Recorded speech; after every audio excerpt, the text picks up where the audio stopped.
Bienvenido, bienvenida a esta nueva clase del curso gratis de Comunidad de Traders. En esta clase vamos a volver el tiempo atrás y dar un recorrido en la historia para saber cómo surgió lo que hoy conocemos como Forex. En las diapositivas les seleccioné algunos hechos históricos, pero ustedes tienen que tener en cuenta que desde el comienzo de la humanidad siempre hubo un medio de pago, porque siempre las personas intercambiamos algo para obtener lo que uno quiere, ya sea mercadería, ganadería, metales, papeles, pero siempre existió un sistema de intercambio para obtener un beneficio. En el año 600 a.C. fue cuando el rey Craso ordenó la creación de las monedas de oro, es decir, que a partir de ese momento empezaron a surgir las famosas monedas de oro. En el año 400 a.C., Aristóteles lo que nos dijo fue cuáles eran las características que tenía que tener el dinero. Él seleccionó las características como escaso, duradero, divisible, difícil de falsificar y fácil de transportar. Obviamente, estas eran las características que tenían las monedas de oro. Si nos vamos al siglo VI, siglo VII, después de Cristo, vemos que surge el primer billete en China. Este billete contenía impreso un símbolo de pena de muerte por falsificación. El billete se creó con la finalidad de reducir la circulación de metales, las monedas, por la escasez de estos mismos, del cobre, del oro. De allí en adelante, cada país fue implantando de a poco su papel moneda hasta la época de hoy en día. Si seguimos adelante, el trading de divisas se remonta al siglo XIX, cuando se introdujo el sistema monetario del patrón oro, según el cual el tipo de cambio de todas las divisas se medía en relación al oro. Es decir, que dependiendo de la cantidad de oro que tenía el país, era el valor de su divisa. ¿Sí? ¿A qué me refiero con esto? Cada país tenía una reserva de oro. Esta reserva de oro es lo que le permitía dar el valor a su moneda. Es decir, que de acuerdo a cuánto oro tenía el país, iba a valer la moneda, en este caso el euro, el dólar, el yen. Continuando con un poquito la historia, nos vamos a ir a 1944, ¿sí? Luego de la Segunda Guerra Mundial. Luego de la Segunda Guerra Mundial se llamó a una conferencia en un complejo hotelero denominado Bretton Woods. La cabeza de esta reunión era Estados Unidos. Luego de la época destructiva de las guerras, se acordó que para llegar a la paz debían establecer una política librecambista, ya que en ese momento todo se manejaba solamente con oro y con plata. En esta conferencia nacieron varios conceptos nuevos. Surgió un nuevo orden económico internacional, ¿sí?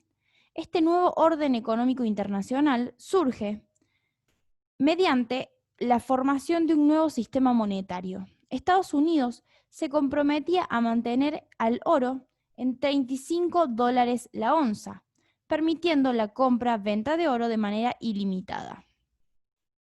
En ese momento, el dólar había comenzado a ser la moneda de referencia en el comercio mundial y el resto de los países deberían fijar su precio con relación al precio del dólar. Tenemos que tener en cuenta que en ese momento Estados Unidos era uno de los principales dueños de oro y se instala como la economía más fuerte de todo el mundo. En 1946, vamos a volver a la diapositiva anterior, en 1945-1946 fue cuando comienzan a funcionar dos entidades muy importantes, lo que es el Banco Central, Banco Mundial, que tiene la función de guardar las reservas de oro de cada país, y el Fondo Monetario Internacional, o el FMI, que se encarga de regular. Se creó para prestar dinero a los países miembros con déficit en sus balanzas de pago a cambio de acuerdos para reorientar su política económica.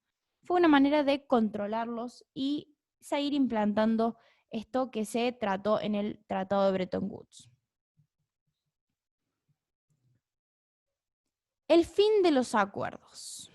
27 años después, en lo que fue 1971, Richard Nixon, en Estados Unidos, declaró la no conversión del dólar en oro y su consecuente devaluación. Hasta 1960, Estados Unidos emitía dólares en base a deudas para mantener el equilibrio económico. El mundo se inundó de dólares y los países comenzaban a tener un poco de desconfianza con el dólar. ¿Por qué? Porque había mucha cantidad de dólares en el mundo y tenía un efecto inflacionario. La creciente deuda de la economía americana también era un factor que les producía desconfianza junto con el aumento del déficit. En 1971, los países europeos decidieron empezar a cambiar sus dólares por marcos alemanes y por oros, y estas, junto con otras causas, hicieron que Estados Unidos entrara en un shock económico. Richard Nixon lo que hizo fue impedir las conversiones de dólar a oro y lo devaluó. La economía empezó a manejarse por un sistema de cambios fluctuantes, una nueva realidad en la que el precio de una divisa, en términos de otra, varía y vendría determinado por los agentes del mercado. Desde allí surge el dinero fiduciario, respaldado en la confianza de la sociedad, es decir, que la creencia general del valor que poseía esa divisa. Si seguimos adelantando la historia, nos vamos a ir a 1990. En esta época fue cuando comenzó a tener un gran desarrollo las tecnologías. Junto con el desarrollo del Internet y las nuevas tecnologías, los bancos empezaron a crear sus propias plataformas de trading con flujos de precios en tiempo real, que permitían que traders e inversores de todo el mundo pudieran ejecutar operaciones al instante. En las últimas décadas, hoy en día, 49 años después de sus inicios en el Forex, se ha convertido en el mercado más grande y más dinámico del planeta. Esto fue una breve historia de lo que hoy en día nosotros podemos hacer con nuestro teléfono celular. Esto fue una breve historia de lo que hoy en día vos podés empezar a cambiar tu vida. Así que si estás listo, sigamos viendo y continuamos con este pequeño curso. Nos vemos.